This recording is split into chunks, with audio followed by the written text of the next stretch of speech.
And we're back with another episode of Franchise My Business, the podcast for franchisors, hosted by franchisors. I'm your host, Kevin Oldham, and we're going to talk about taking care of your skin today. We're going to talk about business opportunities in the face space. And when I say the face space, there's a lot of things you can do with your face. This franchisor does all of those things. We're going to have today's founder and CEO of Face Foundrié, Michele Henry, on. She's going to talk about how she's helping people look amazing, males, females, all sorts of folks, but more importantly, how she's helping entrepreneurs make people feel amazing. So without further ado, welcome to the show, Michele.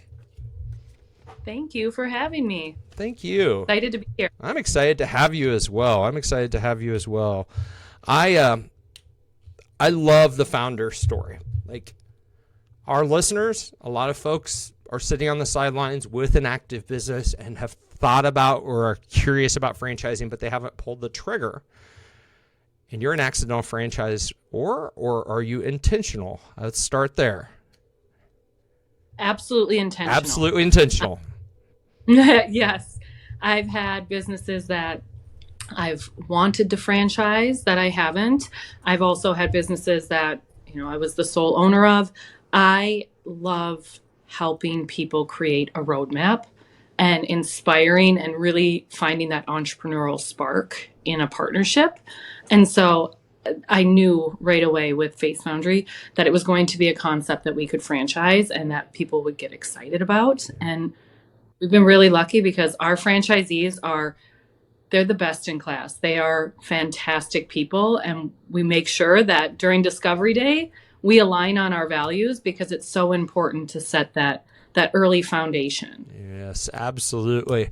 Why did you feel like what drew you to franchising? Because that was absolutely intentional. I mean, that was absolutely absolute. What about when did you get exposed to franchising, or what attracted you to the model?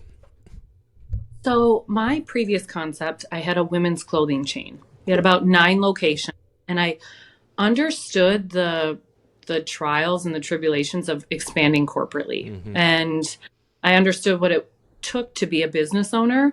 And I could see that franchising offered a lot of growth, but also allowing people to step into a system that they could relate to and get excited about. I think there's a lot of collaboration in franchising, and I love that. And I love learning from our franchisees and their employees. And so I knew early on, because I did try to franchise that clothing concept, and it wasn't the business to franchise. But I knew whatever else I did after I sold that concept, I wanted to make sure that we were offering a business that we could create a blueprint and someone could be a business owner, because there's a lot of pride in ownership. Yeah. Yeah, no, there is. And I don't know about you, but I think it's not only is there pride in ownership, but there's like a ton of pride in creating something that others see value in from a business perspective. Not, it's obviously we're not in business if our customers don't see value in what we offer. But when other entrepreneurs, look at investing 6 figures with us to build a business on your innovation, like, that is super cool. Like, it's just like this, wow, I built something people care about type of moment. It's validation. It's validation that you built something worthy.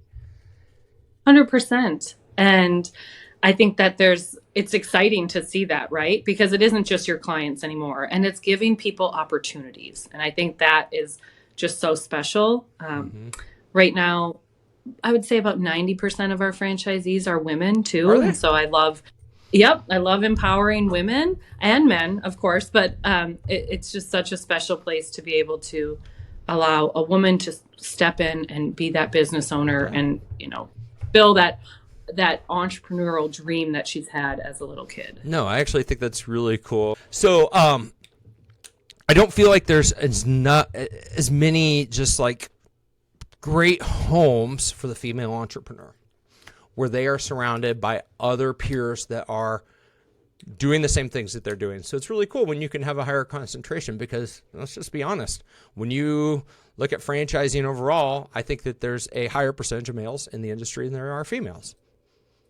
100%. Yeah. And our internal motto is always, when you look good and you feel good, you do good. So our whole goal is to change the world by making people feel good, both of our franchisees, but also our clients. Yep.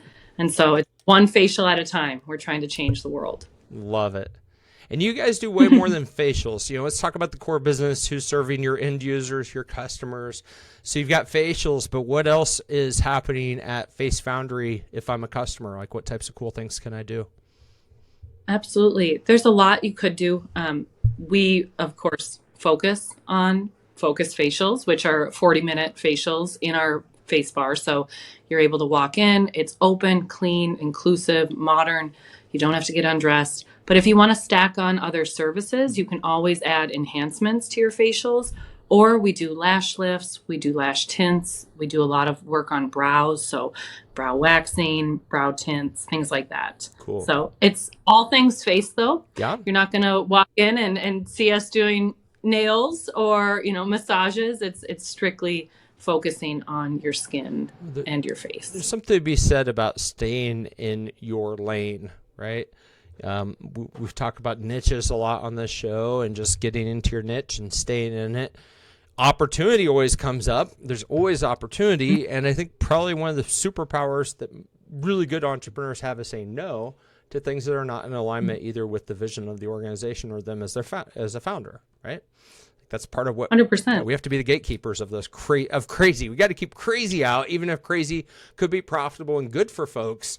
If it's not in alignment, could be considered a distraction as well. And you think about, every entrepreneur, and you get this, Kevin, that first year of business, how many times are you approached like, hey, I have an idea. I know what you should do. And I can't tell you how many times, we were approached on doing back facials or waxing, full body waxing. It's like, there's always back up. Did you just say back facials? What did you just say? Yeah. What is a back facial? It's very similar to what you do on your face. It's just kind of making sure that your skin. Yep. Okay. So a lot of people struggle with, back knee. Yeah, back knee. Yeah. I've seen it. I just didn't know there was a procedure for it. Yeah. It's like couldn't we call it like a back shoal or something? Back facial. Yeah. Wow, I got pretzel brain now. Yeah, no, it's all right. Don't worry. Don't offer it. It shouldn't be a focus. No, if you want a back facial, go anywhere but here. All right, cool. Yeah. So you all are in the Twin Cities. You've been around since 2018, 19, and started franchising in, I'm not going to steal your thunder. Why don't you tell me what your date of franchising was when you started? Oh, yeah. So we opened our flagship location in Edina, Minnesota, March 1st, 2019. And the goal obviously was to franchise. So I wanted to capture a year's worth of sales. And so March 1st, 2020 hits, and we are just so excited to launch our FDD and roll out franchising. And of course, the world shuts down and we have, we're forced to pivot just like every other entrepreneur and person in the world. So that was an interesting time. We paused franchising. We were mandated by the state to close down, obviously. Yeah. Most businesses were. And we had 4 months to really reconfigure.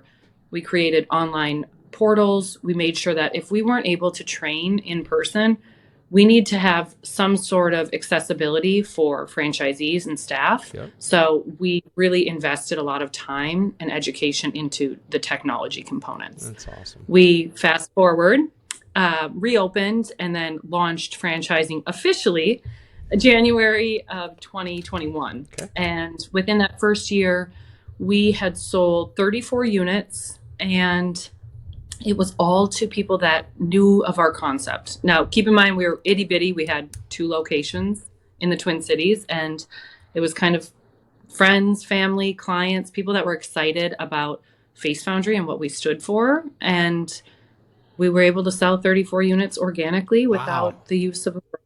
Really? So, that's incredible. Yeah. Like that in itself is a really cool win.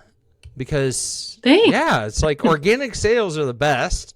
People that have experienced your brand or supporters of it. But I haven't really heard of anybody knocking down that many opportunities out of the gate organically. So that's really cool. It also tells me that you have something that is very desirable from the end user perspective. Your customers really appreciate what you offer.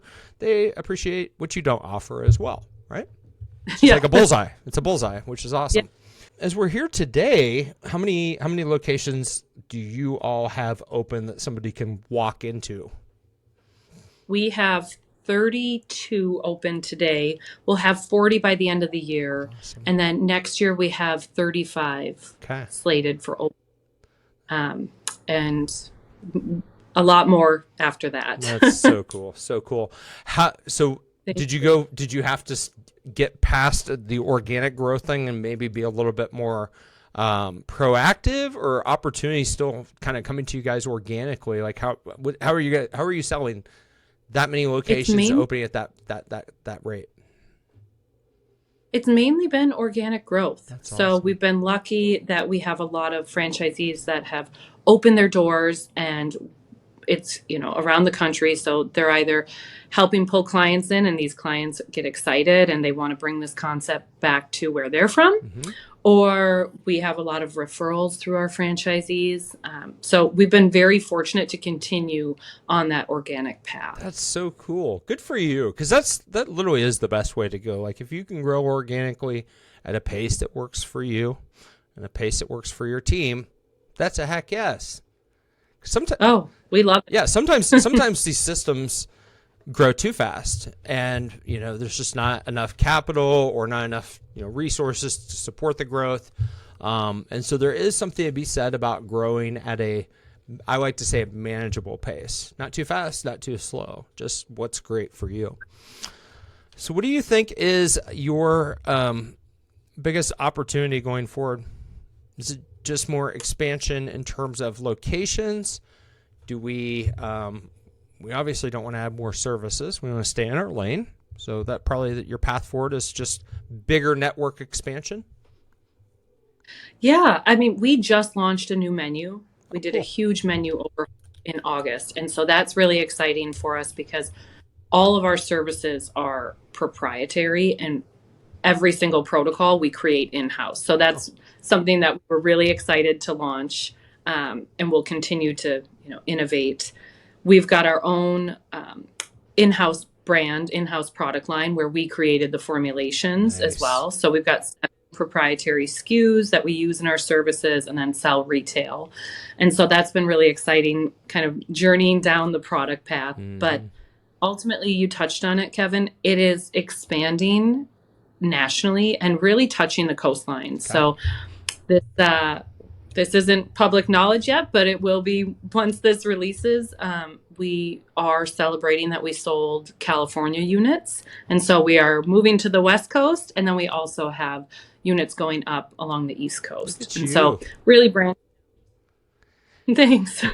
I love it. And one of the things I really love? I love the aesthetic of your locations, like the white, the black. Like, did you engage a designer? Are you the designer? Like, how did you figure out? I'm really big into how things look and feel, and your location looks gorgeous. So how did you guys go about that? Or did you hire an architect? Like, what did that look like? No, well, it's honestly a huge group effort. So our team is very much aesthetically involved, down to signature scent.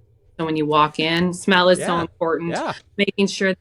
My big thing is I wanted it to be inviting, but I wanted it to feel like my closet or my bathroom when you walk in and it's super clean and you're just like, it's exactly how your skin should feel when you leave. And so that was something that was really important, is keeping it minimalistic but clean and still have those inviting elements. So thank you. I'm happy you like it, because it's definitely, we've gone through a few iterations and we'll continue to evolve, but that's the fun of it. It just looks like a nightmare to keep clean since you are dealing with the public, but it's like we go through a lot of it's like a lot of touch-up paint. We remodeled one of our smoothie shops, and I was in there the other day after we turned it over to a franchise owner, and all the white paint, like right by where you order, it was all just dirty. I'm like, why did we do that? Why did we put white paint there? We should have done one of the other colors on our palette. And so I'm very sensitive about what it takes to keep white paint white when you've got Joe Public and Sally Public walking in every single day. So, oh, for sure. Yeah. White floors, that's the kiss of death. I will say we've learned that lesson before. And how does your business model work? Is it pay per, or is there a recurring revenue model? Like, is there a membership component associated with it? Yep. We do drive memberships. Cool. And majority of memberships are priced at right around $79 a month. Awesome. So it's very approachable. Mm-hmm. And that includes a 40-minute focused facial and a free enhancement each month. So really trying to keep our clients staying on that skincare routine, because that's so important. See results. Yeah. Yeah. And recurring revenue businesses are like a million times more fun to operate than ones that are not recurring. I will tell you that. Do you think that 100%? Do you think that today's consumer, you and me, are getting like membership fatigue in the world? You know, I don't think so. Yeah. As long as the membership meets expectations. Right. I think that's where you start to get into trouble, is when you're not educating your consumers and making sure they know exactly what some of the perks are and the benefits for memberships. The nice part is, though, we have a pretty, no hold approach. Yep. If you want to come in and say, I'm going to sign up for a membership, and then 3 months later it doesn't work, there's no strings attached. That's and cool. I think that's the approach that most businesses should take, because we're moving in such a fast-paced world that if something doesn't suit their lifestyle, they should be able to get out of it without feeling guilty and being locked in for a year. Yeah, maybe that's what the next like wave of recurring revenue stuff is, because I wrote a blog back in 2016. I think it's a monster blog. It was like the 8 reasons that every business needs recurring revenue. And I started talking about recurring revenue and subscriptions before they became like everything. I mean, pretty much software's always been like that, and Amazon Prime. And now it seems like we've got so many opportunities for recurring revenue that Joe Public looks up and he's like, wow, I've got all these charges. Which ones make the most sense? What am I getting most value out of? And if you're right, if you're not communicating the value, like the fact that they come in every single month and get a reward, let's just call it what it is. Mm-hmm. Like, I've had one facial in my life. It was awesome. I wanted to have one. I was like, hey, this is really, really cool. It made me feel relaxed. And it was also nice to clean up my skin. Right. And so I think that people that are maybe have massage, self-care, just self-care stuff, which is very big right now, should always be forever, in my opinion. Taking care of ourselves is super important. But I think those are some of the things that people like look at the very bottom in terms of things that they would get rid of, because we all want to feel better. I don't care what it is, whether it's your gym, all these things that we do to make ourselves feel better. So it's more like the cable and everything that I think we all get fatigued on. Oh my gosh. Like, I was looking at that the other day. I'm like, do I have 2 Disney Plus subscriptions? You probably do. I mean, that's where you really get like socked. You're like, oh my gosh, why hasn't someone just packaged all of these together? Oh, it's nuts. It's nuts. Like when you go, and mainly I think about TV, I like to watch Ted Lasso. Okay, great. How did we watch that? Well, we gamified it in the last Apple device we got 3 months free.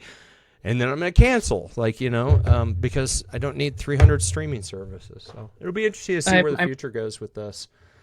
You guys are in a lot, or you have, as I'm looking on entrepreneur.com, list of emerging franchisors, it looks like the territories that you have available are pretty much everywhere, including New York. So you're looking for opportunities in New York if you're not already there.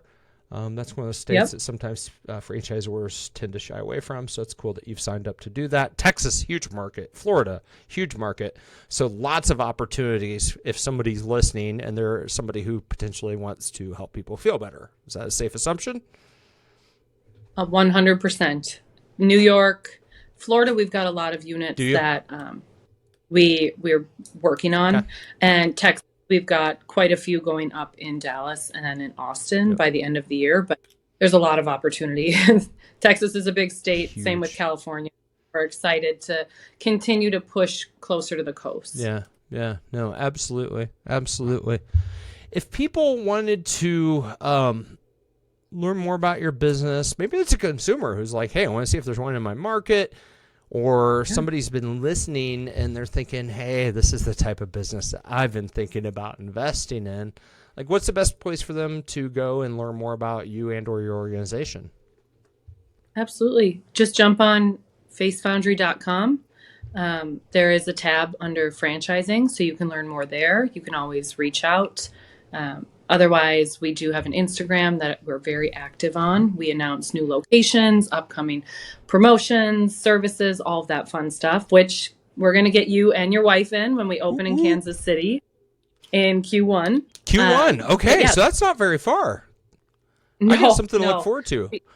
Are you going to be in Yeah, Lee Summit, Missouri by chance? That's my suburb. Are you going to be in Johnson County, Overland Park, Leawood? No, Who knows? Probably on the plaza. Oh, I'll send you the, You know what? I think it is the plaza. Probably the plaza. Yeah.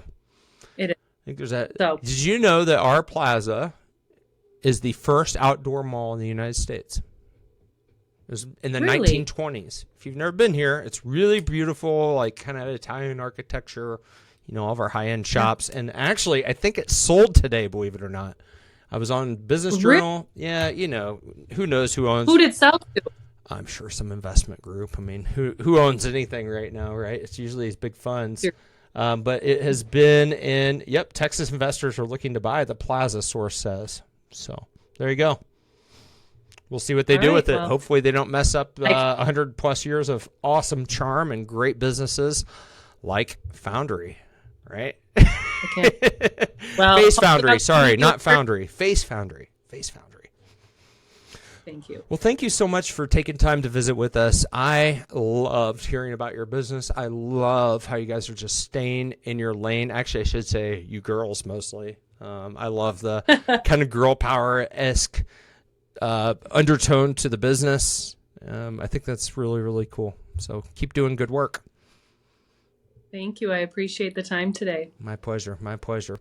Ladies and gentlemen, you know the drill. If you're a frequent listener, I have two asks. The show is free. The only payment I ask for is subscribe and or leave a review. Until next week, I'm your host, Kevin Oldham. Have a phenomenal week and be well.